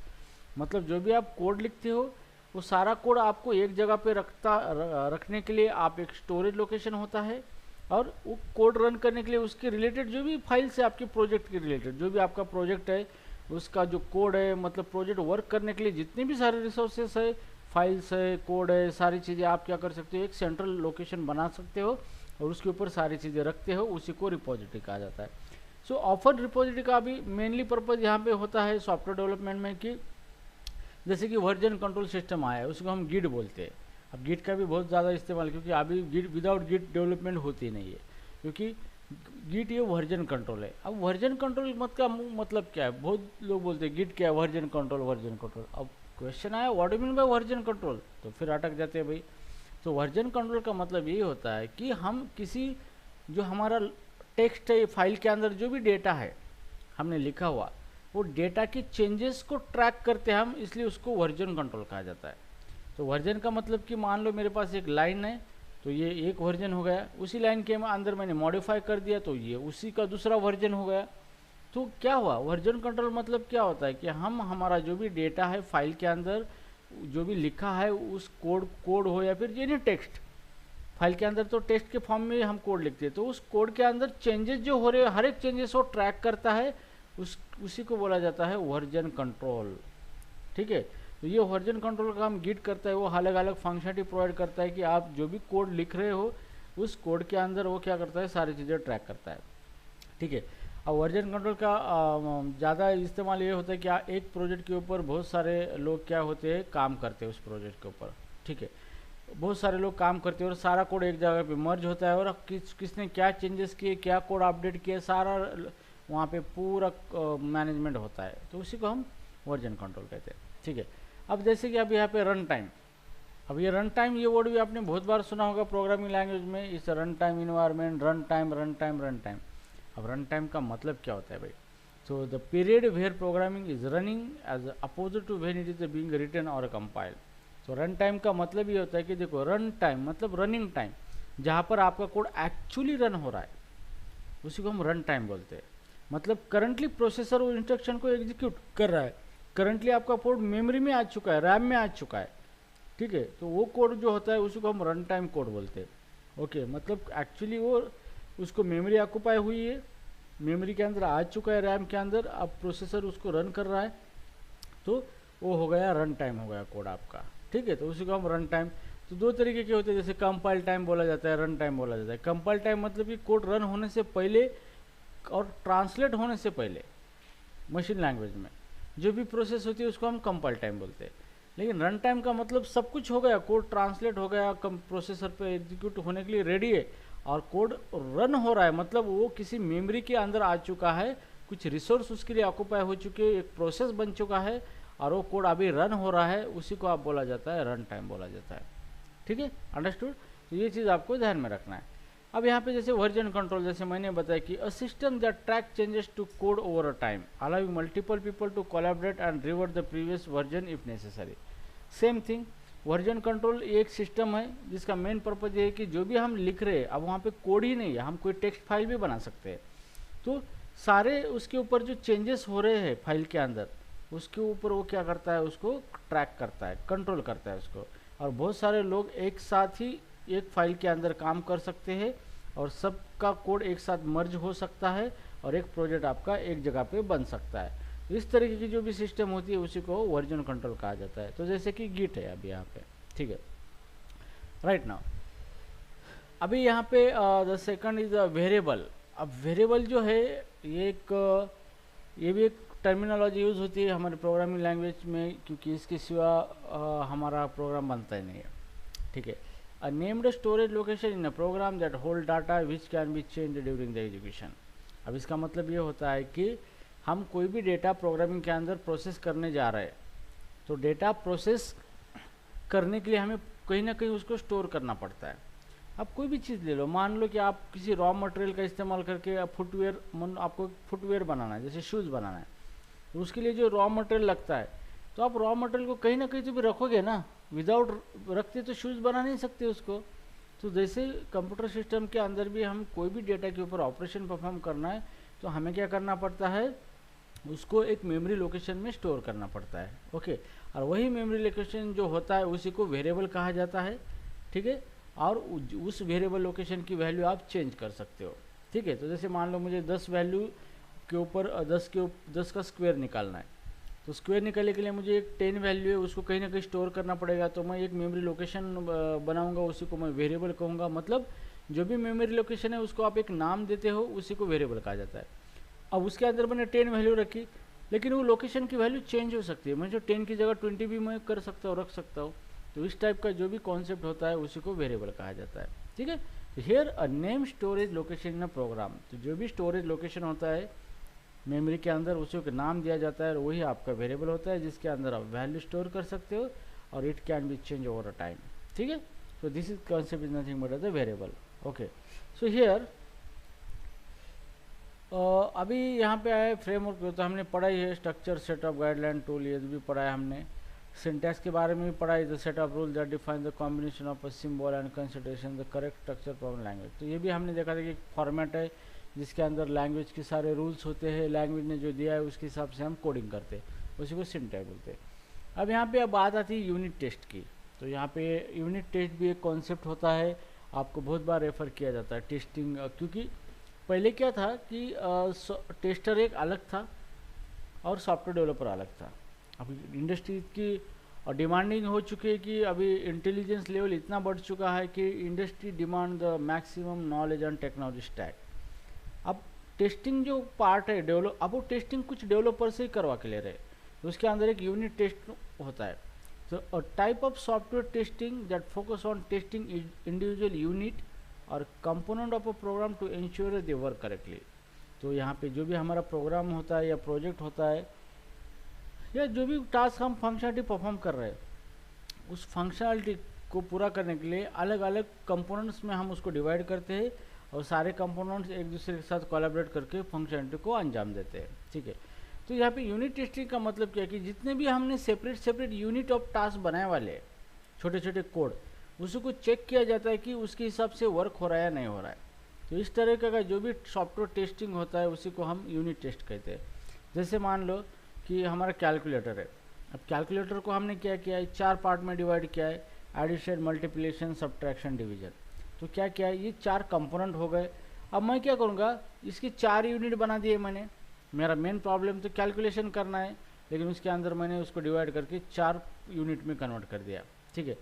अब जो यूनिट 1 है एडिशन, अब मैं क्या करूँगा, यूनिट 1 का मेन पर्पज़ क्या है, एडिशन। तो मैं उसके ऊपर ही टेस्ट करूँगा कि ये सिर्फ एडिशन ही करके दे रहा है या नहीं दे रहा है प्रॉपर वे से। फिर दूसरा यूनिट है मेरा सब्ट्रैक्शन, वो सब्ट्रैक्शन पे चेक करेगा कि वो सब्ट्रैक्शन रिजल्ट आ रहा है नहीं आ रहा है। तो इस टाइप का जो टेस्टिंग होता है उसको यूनिट टेस्टिंग कहा जाता है, कि ये सिर्फ उस यूनिट के फंक्शनल पर्पज़ पे चेक किया जाता है कि जो भी फंक्शनलिटी है उस यूनिट की या फिर उस कंपोनेंट की, वो उसी के रिलेटेड प्रॉपर आउटपुट दे रहा है नहीं दे रहा है। तो ये यूनिट टेस्टिंग भी आपको करनी पड़ती है। तो गोलैंग के अंदर मैं आपको ये यूनिट टेस्टिंग का भी पार्ट फ्रीली देने वाला हूँ, that is not a part of your officially syllabus, but still I will teach you how to write a unit test in a Golang. तो अगर आपके पास यूनिट टेस्ट जो ये भी अगर स्किल है इंटरव्यू में, मतलब रिज्यूम में अगर मेंशन होता है, तो आपको कॉल्स आने के और सिलेक्शन होने के बहुत ज़्यादा चांसेस बढ़ते हैं, ठीक है। तो ये यूनिट टेस्टिंग भी मैं आपको प्रोवाइड करूँगा, नो वरी, ठीक है। उसके बाद हियर डिप्लॉयमेंट। अब डिप्लॉयमेंट का मतलब क्या होता है, ठीक है, the process of delivering a software to user including installation, configuration and making it available for you. अब डिप्लॉयमेंट का मतलब यही होता है कि हम कोई चीज़ बनाते हैं, हमने बना ली, टेस्टिंग बेस्टिंग करके सब ओके है, अब हम उसको रेडी बना के यूज़र को यूज़ करने के लिए देते हैं। उसकी जो प्रोसेस है उसी को हम बोलते हैं डिप्लॉयमेंट बोलते हैं, ठीक है। तो यहाँ पे जो भी डिप्लॉयमेंट के अंदर आता है, जो भी सॉफ्टवेयर हमने बनाया है उसको सब तरीके से अच्छा वर्क हो रहा है, टेस्टिंग किया है, डेवलपमेंट किया, अब इसको डिप्लॉय करना है, मतलब अब उसको रेडी टू यूज़ बनाना है।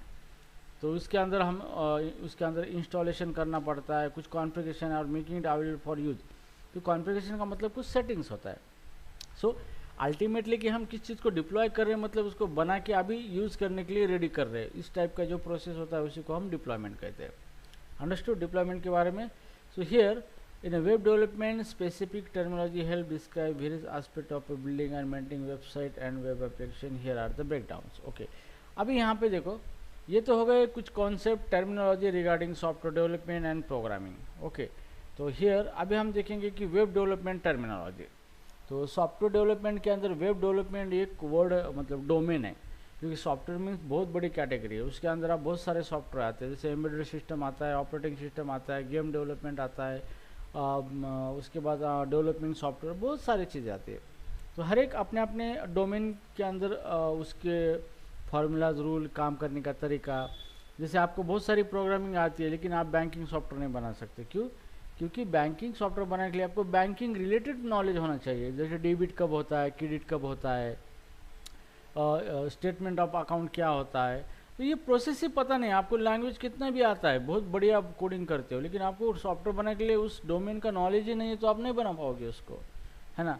तो इसलिए आपको कोडिंग आती है, इसका मतलब सॉफ्टवेयर बना सकते हैं, ये नहीं हो सकता कभी। आपको बनाने के लिए उसकी सेट ऑफ प्रोसीजर पता होना जरूरी है, जिस डोमेन में आप सॉफ्टवेयर को डेवलप कर रहे हो, ठीक है। सो हियर जैसे कि वेब डेवलपमेंट, ये भी एक जनरल टर्म है, वेब डेवलपमेंट, जिसके अंदर हम डेवलपमेंट करते हैं, वेब डेवलपमेंट करते हैं, ठीक है।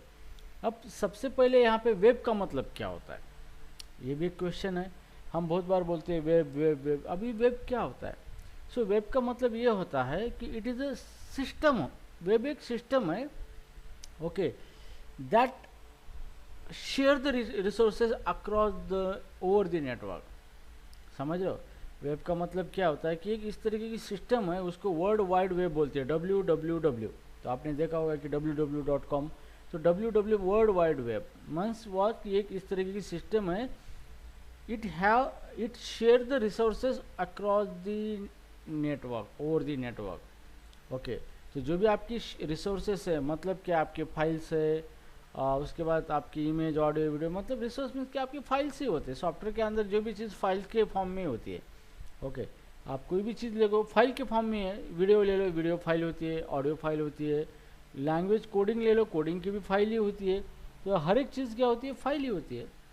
तो जो भी आपकी फाइल्स है, आपने किसी एक जगह पे रखा है, उसको ओवर द नेटवर्क आप अलग अलग डिवाइस के ऊपर ट्रांसफ़र कर सकते हो। इस टाइप की जो भी सर्विसेज होती है उसी को वेब कहा जाता है, ओके। तो वेब के बारे में अगर बात आती है तो यही ध्यान में रखना है कि it is a interconnected system that share the resource over and across the network, बस उसी को हम वेब कहते हैं, ठीक है। अब यहाँ पे वेब डेवलपमेंट आता है, मतलब हम क्या करते हैं कि इस तरीके की वेब सिस्टम खुद बनाते हैं जो कि किसी सॉफ्टवेयर के रिसोर्स और सर्विसेज को ओवर द नेटवर्क शेयर कर सके, ओके। जैसे मैंने एक सॉफ्टवेयर बनाया, मेरे कंप्यूटर सिस्टम के अंदर रखा उसको, तो वो कंप्यूटर सॉफ्टवेयर की जो सर्विस है, क्योंकि कोई भी सॉफ्टवेयर सर्विस ही प्रोवाइड करता है ना हमें, तो उसकी जो सर्विस है मैं एक ही कंप्यूटर सिस्टम पे ले रहा हूँ। तो अगर मुझे घर बैठे ही वो सॉफ्टवेयर की सर्विस यूज़ करना है तो कैसे करो? तो यहाँ पे कंसेप्ट आता है वेब डेवलपमेंट का, मतलब आप ऐसी सिस्टम बनाते हो जो कि आप ओवर द नेटवर्क किसी भी जगह पे उसकी सर्विस एक्सेस कर सकते हो, उसी को वेब डेवलपमेंट कहा जाता है, ठीक है। और अभी वेब डेवलपमेंट की बहुत ज़्यादा डिमांड है, क्योंकि आपको जो सर्विस चाहिए, आपको मोबाइल सर्विस चाहिए, मोबाइल सर्विस। अब मोबाइल मतलब ये सेलफोन नहीं, वो सेलफोन है, उसको मोबाइल कहते हैं। मोबाइल का मतलब ये होता है कि इससे मूवेबल, आप कहीं भी जाके उसको एक्सेस कर सकते हो, ओके। तो आपको अभी मोबाइल सर्विसेज चाहिए, आपका सॉफ्टवेयर एक जगह पे होगा और उसको कोई भी किधर से भी क्या कर सकता है, एक्सेस कर सकता है। तो आप इस तरीके की सॉफ्टवेयर सिस्टम बनाते सकते हो, that system share their service across the network, उसी को हम वेब डेवलपमेंट कहते हैं, ठीक है। अब वेब डेवलपमेंट में अगर बात है वेब डेवलपमेंट की, तो यहाँ पे आता है फ्रंट एंड। अब फ्रंट एंड का मतलब क्या होता है? The client side part of the web development, that involve everything user interact with the directly in their web browser including design, layout, user interface, UI and element. तो देखो front end का meaning ये होता है कि front end, अगर बात आती है फ्रंट एंड की, सब लोग बोलते हैं कि इस वेब डेवलपमेंट, पर बात वैसे नहीं. फ्रंट एंड मतलब जो भी हमारा सॉफ्टवेयर होता है, सॉफ्टवेयर के अंदर कोड लिखते हैं. अब यूज़र डायरेक्ट कोड को तो नहीं यूज़ कर सकता, उस कोड को यूज़ करने के लिए एक UI प्रोवाइड किया जाता है, उसी को हम यूज़र इंटरफेस बोलते हैं.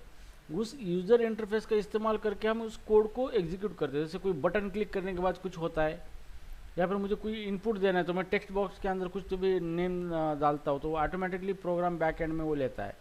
तो जहाँ पर भी यूज़र इंटरेक्ट होता है हमारे सॉफ्टवेयर सिस्टम पे, वो जो लेयर होता है उसी को हम फ्रंट एंड बोलते हैं. फ्रंट एंड, ओके, मतलब जहाँ से यूज़र डायरेक्टली सिस्टम के साथ कुछ ना कुछ इंटरैक्शन करता है, मतलब सिस्टम की फंक्शनलिटी यूज़ करता है, बटन क्लिक करता है, कुछ ड्रॉप डाउन लिस्ट और इनपुट देता है, आउटपुट उसको डिस्प्ले होता है. तो जहाँ पे होता है उसको फ्रंट एंड कहा जाता है. ठीक है. फिर अब यहाँ पे फ्रंट एंड टेक्नोलॉजी बोला जाता है, मतलब जो भी हमारा वेब आर्किटेक्चर होता है, चाहे मैं कल भी आपको एक्सप्लेन करूँगा. वेब आर्किटेक्चर जो होता है, जहाँ पे हमने क्लाइंट सर्वर आर्किटेक्चर एक बनाया हुआ है, जिसके अंदर सिंगल टायर होता है, 2 tier, 3 tier, N tier architecture. अभी क्या है ये भी आपको समझना जरूरी है, लेकिन अभी मैं आपको नहीं बता सकता क्योंकि उसको लिख के बताना पड़ेगा आपको ये क्या है. ठीक है. तो फिलहाल ये है कि अभी जो वेब टेक्नोलॉजी जो चल रही है यहाँ पे, ये 3 टायर आर्किटेक्चर पे चल रही है, जिसके अंदर फ्रंट एंड मतलब यूज़र सिस्टम को जो इंटरेक्ट करने वाला है वो एक अलग टेक्नोलॉजी है, जिसका इस्तेमाल करके आप सिर्फ फ्रंट एंड बना सकते हो, मतलब यूज़र जहाँ से यूज़र से इंटरेक्शन करने के लिए. तो फ्रंट एंड में जैसे एंगुलर है, जावास्क्रिप्ट है, HTML है, CSS है, रिएक्ट जेएस है. तो ये क्या है, ये सारे क्या है, फ्रंट एंड टेक्नोलॉजीज है. ठीक है. तो फ्रंट एंड टेक्नोलॉजीज में क्या होता है कि आप इस तरीके की सिस्टम बनाते हो, या फिर आप कोई भी सॉफ्टवेयर बना रहे हो, ओके, जो भी सॉफ्टवेयर आप बना रहे हो वो सॉफ्टवेयर का जो यूज़र इंटरेक्शन का जो पार्ट है, जहाँ से यूज़र उस सॉफ्टवेयर को इंटरेक्ट करेगा, मतलब हमारे जो एप्लीकेशन को यूज़र यूज़ करेगा. ठीक है. तो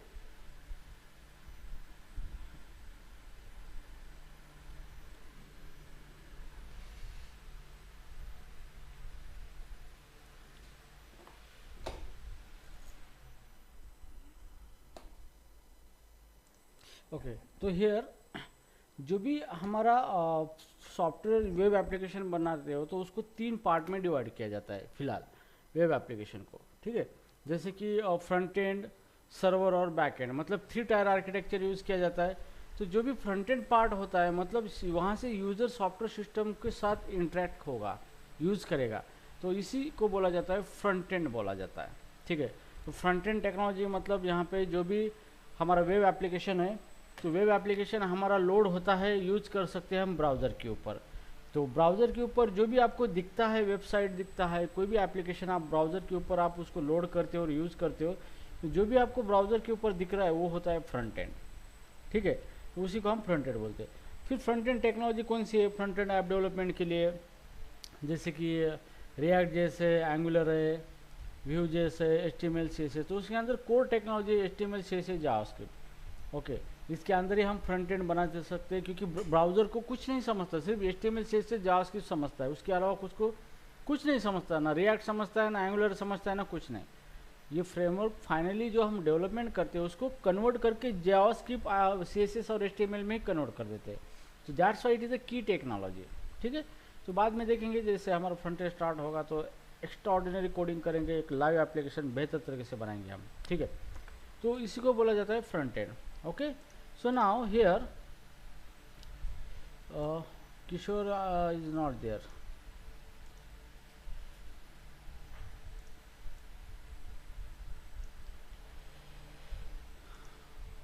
Okay. अब यहाँ पे बात आती है बैक एंड की. तो the server side part of the web development that handle data processing, server logic and database interaction. It is responsible of functionality behind the scene. अब बैकएंड का मतलब क्या होता है कि एक इस तरीके का एक प्रोग्राम होता है जो कि सर्वर के ऊपर रन होता है. ब्राउज़र के ऊपर जो रन होता है वो होता है फ्रंट एंड.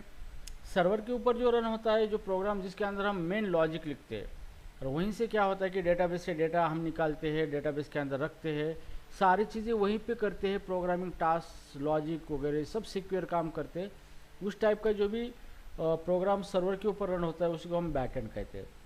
तो बैकएंड दिखता नहीं है, ओके, दिखने में तो फ्रंट एंड ही दिखता है, लुक एंड फील कैसा वेबसाइट, लेकिन उसका जो डेटा आ रहा है वो सारा सर्वर से आ रहा है, मतलब बैकएंड से आ रहा है। जैसे कि एक सिंगर होता है और एक जैसे कि गाना चल रहा है, तो सिंगर दिखता नहीं बैकएंड में, दिखने वाले कैरेक्टर अलग ही होते हैं।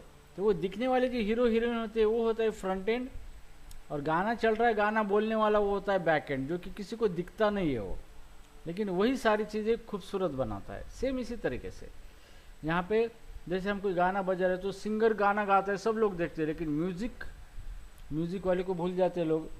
तो सब यही होता है कि लोग बोलते हैं बहुत बड़ा वेबसाइट है, वो सिर्फ डिज़ाइन को देखते हैं, फ्रंट एंड को, और फ्रंट एंड को देख के अंदाज़ा लगाते हैं ये भारी website, but nothing like that. Look and feel is a different part. जैसे कि हमारा एप्लीकेशन दिखने में कैसा है और उसका बिहेवियर कैसा है। जैसे हमारी ह्यूमन में एक पर दिखने में बहुत खूबसूरत है, बहुत सुंदर है, लेकिन उसका बिहेवियर बहुत बैड है।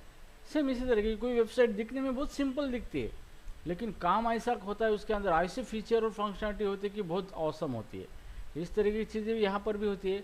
लुक एंड फील के ऊपर क्लाइंट इंप्रेस होता है, यार इट्स लुकिंग गुड, तो लुक एंड फील भी मैटर करता है, बट उसी तरीके से उसकी फंक्शनलिटी जो है, उसका बिहेवियर है, वो भी मैटर करता है। और वो फंक्शनलिटी बिहेवियर बैकएंड से बनती है। बैकएंड से किस तरीके से डेटा प्रोसेस करके दे रहा है, कितनी स्पीड से डेटा ट्रांसफ़र कर रहा है ओवर द नेटवर्क, डेटाबेस में कितनी फास्ट डेटा को सेंड कर रहा है, कितने हाई कंप्यूटेशन कर रहा है, कितना सिक्योरिटी सर्वर पे हो रहा है, ये सर्वर साइड पे आप कर सकते हो। और यहाँ पे सर्वर साइड की बहुत ज़्यादा डिमांड है।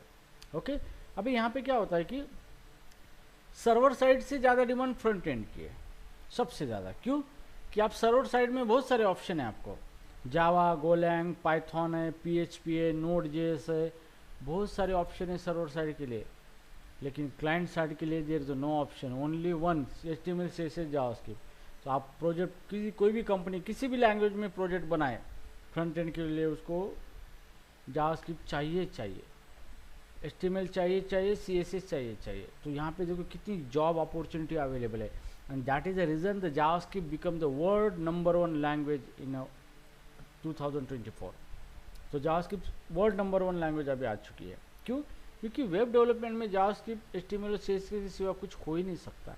आप सर्वर पे कुछ भी यूज करो, कोई जावा यूज करेगा, वहाँ पे डिस्ट्रीब्यूशन होगा, जावा, पाइथन, सारी चीज़ें, बट फ्रंट एंड पे देयर इज नो ऑप्शन, आपको यही बंदा लगेगा फ्रंट एंड का। तो इसलिए फ्रंट एंड पे अभी एंगुलर फ्रेमवर्क बहुत ज़्यादा फेमस है, बहुत ज़्यादा उसके ऊपर डिमांड है, बहुत सारे पैकेजेस है। कंपेयर में रिएक्ट भी है, लेकिन रिएक्ट के साथ आपको बहुत सारी चीज़ें सीखनी पड़ती है। सिंपली रिएक्ट के ऊपर उतना आपको प्रीफर नहीं किया जा रहा है, क्योंकि बहुत सारे रिसोर्सेज है उसके, ठीक है।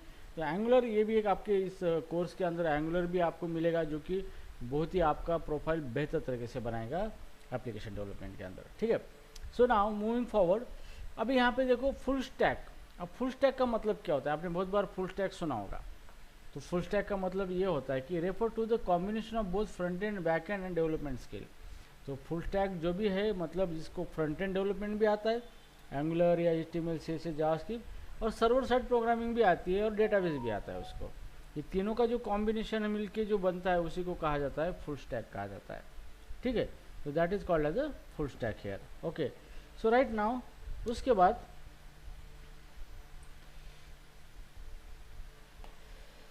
अब आता है HTML, hyper text markup language कहा जाता है इसको।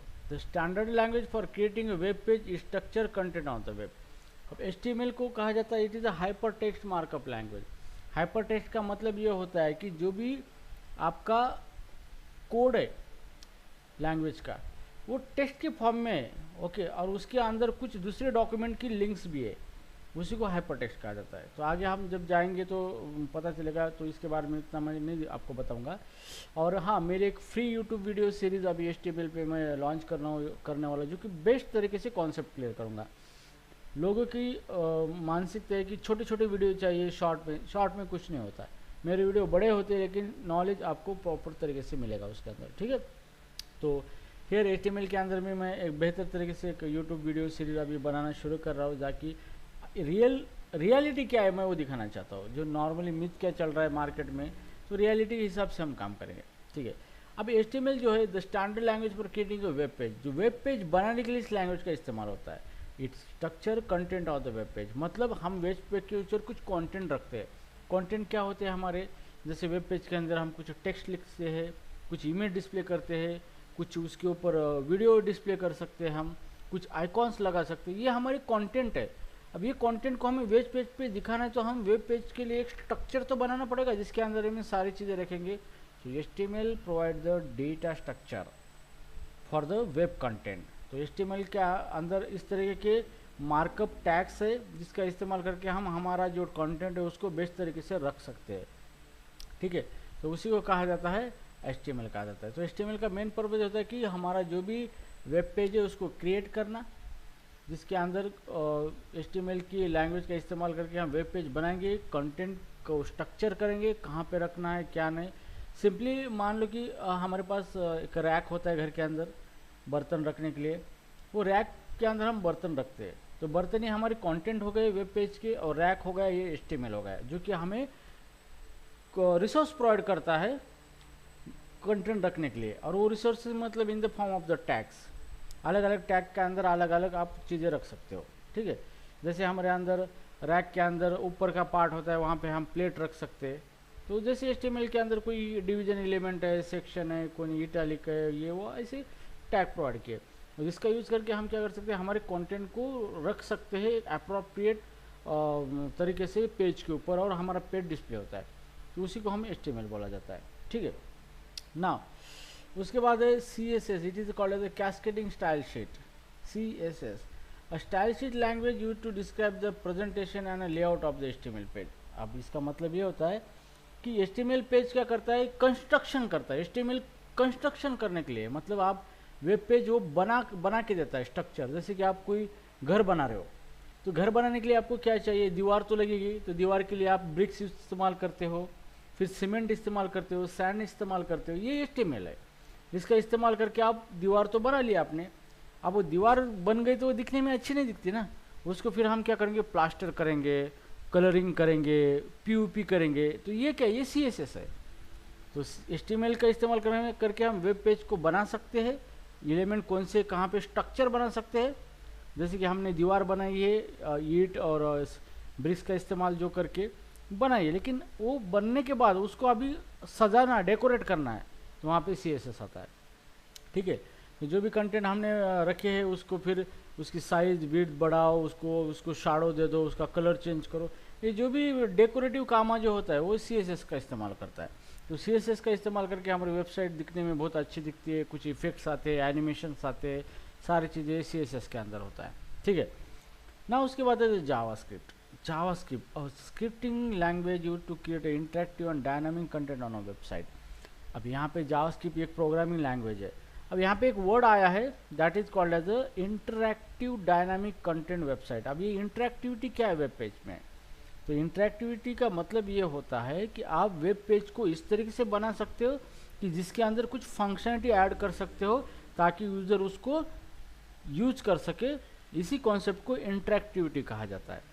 तो बहुत बार जावास्क्रिप्ट के बारे में बोला जाता है कि to develop the interactive web page. Interactive web page का मतलब क्या है, you can add the functionality into the page and somebody can access that functionality, so this is called as the interaction and that page is nothing but the interactive page। जैसे कि मैं कुछ button ले लेता हूँ, कुछ button पे जब तक क्लिक करके कुछ एक्शन नहीं परफॉर्म होगा तो वो इंटरेक्टिव नहीं होगा। तो बटन पे क्लिक किया, कुछ तो भी हो रहा है, एनिमेशन हो रहा है, कुछ तो भी डेटा आ रहा है जा रहा है, पॉपअप आ रहा है, कुछ ना कुछ एक्शन में जब भी इवेंट ऑकर करता हूँ तो कुछ ना कुछ हो रहा है। इस तरह की चीज़ों को इंटरैक्टिविटी बोलते हैं।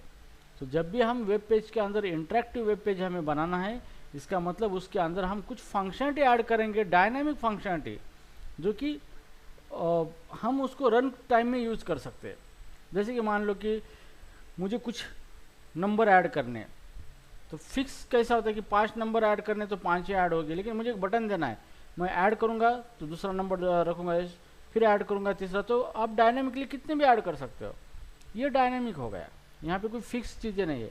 तो आपके पेज को डायनामिक बनाने के लिए मतलब वो खुद प्रोग्रामिंग जावास्क्रिप्ट का इस्तेमाल करके आप इस तरीके की फंक्शनलिटी बना सकते हो कि जो अनलिमिटेड वर्क होगा कुछ फंक्शनलिटी प्रोवाइड करेगा और यूज़र उसको क्लिक करके या फिर उसके साथ कुछ ना कुछ एक्शन करके उसको यूज़ करेगा, उसी को इंटरेक्टिविटी कहा जाता है। तो यहाँ पे इंटरेक्टिव वेब पेज की बहुत डिमांड है। अगर वेब पेज कोई इंटरेक्टिव नहीं है तो वो फिर क्या है, जस्ट ओनली द साइट बोले तो एक डिज़ाइन होती है, उसको हम डिज़ाइन बोलते हैं। अब उसके ऊपर कुछ है ही नहीं, जैसे लॉगिन का फॉर्म है, सिर्फ दिख रहा है मुझे टेक्स्ट बॉक्स लॉगिन बटन दिख रहा है, लेकिन कुछ हो नहीं रहा है क्लिक करने के बाद, तो वो कोई अच्छा नहीं लगता हो। तो ये सारी चीज़ें, उसके ऊपर कुछ फंक्शनलिटी बनानी है वेब पेज के ऊपर, तो आपको जावास्क्रिप्ट का इस्तेमाल करना ही पड़ता है, ठीक है। सो हियर हमने देखा था फ्रेमवर्क, ये भी देखा, लाइब्रेरी भी देखा, एपीआई भी देखा हमने। अभी आप बात आती है यहाँ पे रेस्ट की, ठीक है, रेस्ट की।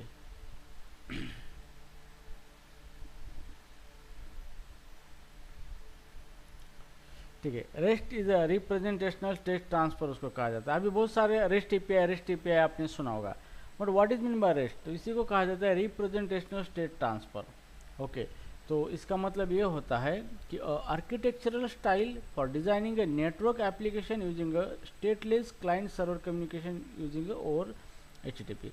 अब रेस्ट एपीआई का मतलब ये होता है कि ये एक आर्किटेक्चर स्टाइल है। इसका मतलब कि आप जो भी सॉफ्टवेयर प्रोग्राम बनाते हो उस प्रोग्राम को एचटीटीपी प्रोटोकॉल के जरिए ओवर द नेटवर्क एक्सेस कर सकते हो। इस टाइप का जो भी प्रोग्राम्स होता है उसी को आप रेस्ट कहा जाता है। This is called as the representation state transfer. तो ये प्रोग्राम के अंदर आप डेटा को एक डेटा मतलब स्टेट मतलब डेटा होता है, उस डेटा को आप क्या कर सकते हो, एक रिप्रेजेंटेशनल फॉर्म में क्या कर सकते हो, ट्रांसफ़र कर सकते हो। जैसे कि जेसन फॉर्मेट में, एक्सएमएल में, ओवर द नेटवर्क आप क्या कर सकते हो, डेटा को ट्रांसफॉर्म कर सकते हो। तो आप जो भी प्रोग्राम बना रहे हो उस प्रोग्राम को आपको यूजिंग एचटीटीपी प्रोटोकॉल उसको ओवर द नेटवर्क एक्सेस कर सकते हो with the help of the rest, और इसी को कहा जाता है रिप्रेजेंटेशनल स्टेट ट्रांसफर, जो कि आपको डेटा एक स्पेसिफिक फॉर्मेट में सेंड करता है। That is the popular format is JSON format is there, XML format is there. तो आगे आपको पता चलेगा जैसे हम चलेंगे। अभी ये रेस्ट के ऊपर पढ़ने तक अभी हमें 7 महीने लगेंगे, तब जाके हमारा रेस्ट स्टार्ट होगा, ठीक है। उसके बाद है ग्राफक्यूएल। अभी ये रेस्ट आउटडेटेड हो चुका है, अभी आ रहा है ग्राफक्यूएल। तो पहले अभी रेस्ट बहुत पॉपुलर है, लेकिन अभी ये इसका मार्केट खत्म हो रहा है। अभी जिसको ग्राफक्यूएल आता है वो विनर है अभी वेब टेक्नोलॉजी में। तो चलो मैंने सोचा आपको ग्राफक्यूएल भी सिखा दो, कोई प्रॉब्लम नहीं, क्योंकि हमें सब कुछ आता है और ग्राफक्यूएल आपके पास है तो डेफिनेटली आपका रिज्यूमे शॉर्टलिस्ट हो ही जाता है, ठीक है। तो here but officially the in your syllabus from the Google doc this technology is not come, but my skill is that is as a bonus point I would like to teach you this kind of technology for getting a job quick. Okay, अब GraphQL है a query language for API and runtime for executing those query with your existing data. तो अभी GraphQL एक query language है, जैसे हमारी SQL होती है डेटाबेस के ऊपर काम करती है, पर ये query language क्या करती है, हमारे REST जो APIs है हमारे, ओके, जो मतलब हमारा जो डेटा आ रहा है जो कि जेसन फॉर्मेट में है, ओके, या फिर एक्सएमएल फॉर्मेट में सर्वर से जो डेटा आ रहा है हमारा, ठीक है, तो उस डेटा के ऊपर क्यूरी करके हम क्या करेंगे, डेटा को रिट्राइव करेंगे। मतलब हमने कोई एक रेस्ट एपीआई बनाया है यहाँ पे, ओके, और रेस्ट एपीआई को हम क्या करने वाले हैं, जो भी डेटा हमारा जो है, ओके, जो भी हमारा डेटा है उस डेटा को डेटा के ऊपर क्यूरी फायर करके हम क्या करने वाले हैं, रिजल्ट लेने वाले। तो ये कॉन्सेप्ट थोड़ा ट्रिकी है, अभी मैं आपको समझा नहीं सकता इतना प्रॉपर तरीके से, क्योंकि मुझे आपको ये समझने जाने के लिए अभी बहुत चीज़ें पता होना चाहिए, जेसन पता होना चाहिए, एक्सएमएल पता होना चाहिए, सारी चीज़ें, ठीक है। तो ये जो ग्राफक्यूएल है ये एक क्यूरी लैंग्वेज है एक्चुअली, जो आपके एग्जिस्टिंग डेटा के ऊपर आप उसको फायर कर सकते हो, लेकिन जो डेटा है आपका उस सर्वर से आने वाला डेटा है, ना कि डेटाबेस का डेटा है। मतलब डेटाबेस के ऊपर ये रन नहीं होती, डेटाबेस के ऊपर रन होने वाली जैसे एसक्यूएल होती है, लेकिन ये होती है हमारा जो भी डेटा होता है जेसन फॉर्मेट में, एक्सएमएल में, उसके ऊपर हम क्यूरी करके जितना चाहे उतना ही डेटा ले सकते हैं फ्रॉम आवर रेस्ट एपीआई। तो यहाँ पे ये ग्राफक्यूएल यूज़ होता है, ठीक है। उस ग्राफक्यूएल के बारे में आपने अभी भी देखा होगा, मार्केट में कोई ये चीज़ पढ़ाता नहीं, लेकिन इंटरनेशनल लेवल पे गो में यही यूज़ होता है। जावा में भी ग्राफक्यूएल आया है, अगर आप जावा की ट्रेनिंग ले रहे हो, जावा में इस तरीके की टेक्नोलॉजी अगर आपके पास है तो डेफिनेटली जावा के अंदर भी आपको ईजिली जॉब मिल जाए, ठीक है। अब यहाँ पे सर्वर का मीनिंग में क्या होता है, a computer system that provide resource data service और program to other computer client और द नेटवर्क। अब सर्वर का मीनिंग क्या होता है कि हम लोगों को लगता है सर्वर मतलब कोई कंप्यूटर है, बहुत बड़ा कंप्यूटर होता है। तो सर्वर का मीनिंग क्या होता है कि कोई भी कंप्यूटर है जिसके अंदर वो एबिलिटी है कि ओवर द नेटवर्क वो रिक्वेस्ट ले सके और उस रिक्वेस्ट को प्रोसेस करके रिस्पॉन्स दे सके। इस टाइप का जो भी कंप्यूटर सिस्टम होता है जिसके अंदर सॉफ्टवेयर प्रोग्राम होता है उसी को सर्वर बोला जाता है। तो आपका कंप्यूटर है, अगर उसके पास सर्वर प्रोग्राम नहीं है तो सर्वर एक प्रोग्राम ही होता है कि that provide the ability to the computer system to take a request from the server, take a request from the client over the network and provide them a services by transferring some data, transferring some resources, transferring them some service or program to the client। ठीक है, तो इसी को हम server बोलते हैं। तो कभी भी सर्वर की बात आती है तो सर्वर मतलब कोई ऐसा बड़े बड़े कंप्यूटर ऐसा नहीं, आपका लैपटॉप भी सर्वर हो सकता है। क्यों? क्योंकि उसके अंदर एक सर्वर प्रोग्राम इंस्टॉल होना चाहिए, जैसे कि अपाची टॉमकैट है, झैम्प है, IIS सर्वर है माइक्रोसॉफ्ट का, उसके बाद है PHP का वैम सर्वर है। तो ये अलग अलग सर्वर है। ठीक है, तो ये सर्वर आप उस कंप्यूटर सिस्टम के अंदर वो एबिलिटी प्रोवाइड करते हैं ताकि ओवर द नेटवर्क वो रिक्वेस्ट ले सके और आपके कंप्यूटर के अंदर जो भी प्रोग्राम है उसको सर्व कर सके, उसी को सर्वर कहा जाता है। तो सर्वर के बारे में अगर बात आती है तो कंफ्यूज नहीं होना है आपको। सर्वर मतलब एनी कंप्यूटर सिस्टम सर्वर हो सकता है, but it need some ability to take a request from the client. Okay, so that ability provided by the special software program that is called as the server software। तो वैसे server operating system भी होती है। ठीक है, तो ये हो गया आपका सर्वर। उसके बाद आता है डेटाबेस। अब डेटाबेस का मीनिंग क्या होता है? Structured collection of a data that can be query and manipulated common database include SQL, Postgre, MongoDB. अब डेटाबेस का मतलब क्या होता है कि देखो दो चीज़ें, एक होती है रिपोजिटरी, एक होता है डेटाबेस। अब आपको क्वेश्चन पूछा गया है कि difference between repository and database, क्या बताओगे? तो रिपोजिटरी के अंदर एक लोकेशन होता है, वहाँ पे आप चीज़ें कैसे भी रख सकते हो, there is no any structure. जैसे मैंने क्या किया, एक मेरे पास बोरी ली, उसके अंदर सारी चीज़ें रख के उसको बांध दिया, ये रिपोजिटरी हो गई। डेटाबेस का मतलब क्या है कि चीज़ें एक स्पेसिफिक स्ट्रक्चर में हमने रखी है। जैसे कि हम मेडिकल शॉप में देखते हो रैक होते, रैक के अंदर चीज़ें रखी है, मतलब कि प्रॉपर एक स्ट्रक्चर में डेटा को रखा है। जैसे मेडिसिन मतलब डेटा, ओके, और उसको प्रॉपर रैक के अंदर रखा है, तो ये हो गया डेटाबेस। तो जब भी बात आती है डेटाबेस की तो वहाँ पे डेटाबेस किसी न किसी स्ट्रक्चर को फॉलो करता है। जैसे SQL डेटाबेस है, जैसे हम RDBMS बोलते हैं, तो ये डेटाबेस मैनेजमेंट सिस्टम हो गया जो कि डेटा को एक स्पेसिफिक स्ट्रक्चर में रख कर उसके ऊपर डिफरेंट एल्गोरिदम का इस्तेमाल करके वो डेटा को रिट्राइव करना और स्टोर करने की फैसिलिटी प्रोवाइड करते हैं। इस तरीके की जो भी सिस्टम होती है that is called MySQL, PostgreSQL, MongoDB, Cassandra, SQL server, Oracle, PostgreSQL, these are the different H2DB, IBM DB, SQLite, बहुत सारे डेटाबेस सिस्टम है जो आपको डेटाबेस मैनेजमेंट सिस्टम प्रोवाइड करता है। ठीक है, तो डेटाबेस का जब भी बात आती है तो आपका डेटा एक स्पेसिफिक स्ट्रक्चर में होता है।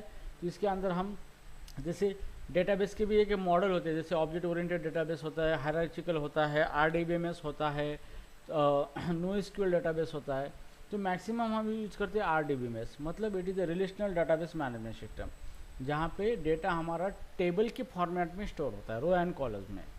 ओके, तो एक चीज़ ध्यान में रखना, डेटाबेस की जब बात आती है तो your data is stored in specific structure that is called as a database. A repository, it provides the storage location, there you can combine multiple data into the single location। ये concept आपको पता होना ज़रूरी है ताकि आप interview को इस तरीके से प्रॉपर तरीके से चीज़ें बता सकते हो। ठीक है,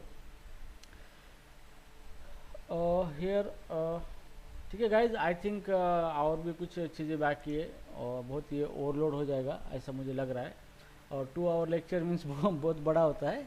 ओके, तो guys did you understand today's lecture is there, किस तरीके से चीज़ें कॉन्सेप्ट यूटिलाइज हो रहे हैं। बिफोर स्टार्टिंग द थिंग्स आपको ये चीज़ें पता होना ज़रूरी है, ऐसा मुझे लगता है। आपको क्या लगता है इसके बारे में? Any comments?